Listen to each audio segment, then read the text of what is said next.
Rachel, before you go on, may sasabihin ako sa'yo. After all, this will all boil down to an issue of morality. Alright? Yes. Ethics. Yes, sir. Right. Your personal ethics bilang tao. Yung morality mo bilang isang tao. Yung konsepto mo ng tama at mali. Alright? Okay? Tama. If what you're doing right now, di ba, kumbaga, you disregard the issue of morality at yung konsepto ng tama at mali, ayaw mo nang isipin yung which is usually the case pag nagmamahal tayo, we get blinded, wala akong kayang sabihin sa'yo. Alright? Kaya lang, alam mo, Rachel, you will not stop people from telling you na malandi ka. And more so, you will not stop them, diba, from thinking na you are being desperate to find someone who will love you. I think you are more special than that. Kung sinasabi mo sa akin na nag-uusap naman kayo and you are well aware na kung anong tama at mali, ibig sabihin, alam nyo ang tama at mali pero hindi nyo ginagawa. Diba? Naku, patay.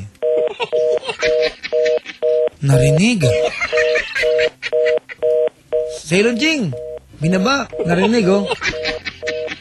Magkakasabunutan na, tawagin natin ulit. Pwede bang i-dial, Sailor?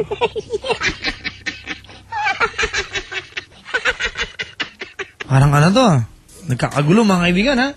Balikan natin.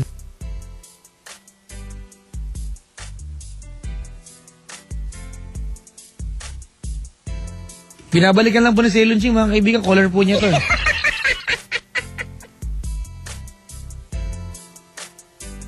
Kaya mga kapatid, ha?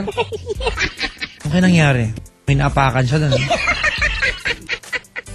Lakad kasi ng lakad.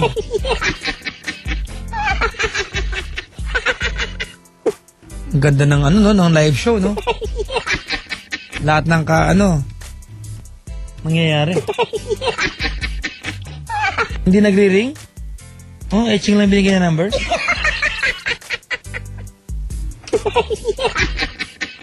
Sabi ko po kay Sailor Jing, i-dial, di mo marunong gawin ng telepono. Ha?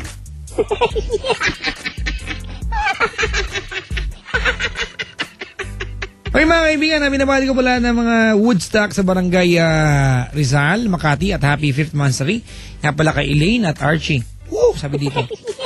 By Jerome Jimboy, Fried, Nonoy, Elaine, and Archie. Hindi na po namin nabalikan mga kaibigan.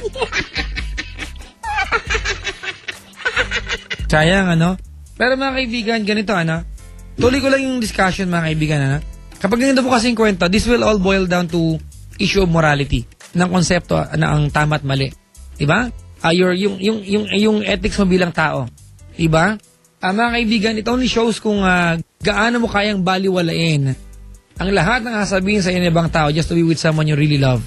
But not every time that you will fall in love, magiging tama ang kalalabasan. Hindi lahat ng pagkakataon nagmamahal ka, dapat pinaglalaban. May mga type ng pagmamahal, may mga klase ng pagmamahal, mga kaibigan, na you have to let go.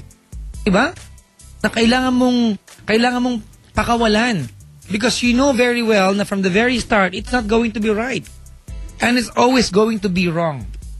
Narinig niyo na po sa akin, mga kaibigan, sinasabi ko po sa inyo, may mga pagkakataon na may mga pagkakataon na mag-uumpisa sa mali, pangatawan na mo hanggang maging tama. Because there will be a chance na pwedeng maging tama. Sa kwento ng Rachel, I'm finding it hard na hanapin, diba, yung puwang para maging tama ito. Kung magpinsan na nga sila. Kasi nandiyan na yan. But whatever it is, Rachel, kung nakaantabay, whatever it is, diba? Kasi mga kaibigan, I can only say so much sa programa ko. I can only do so much. I can only go so far sa pagpapayo sa inyo. After all, kayo magdidesisyon. Diba? After all, kayo po yung bahalang tumingin kung ano makakabut, makakasama sa inyo. Kay Rachel, yun lang ulitin ko, I just really hope that you have enough to fight for this. Because if you decide to go on, it's going to be a tough battle. Yeah? English, Masaya. May anemic na ako. Mga kapatid! Ito yung magandang kanta para kay Rachel, mga kaibigan. Coming from Joe Lamont, mga biktima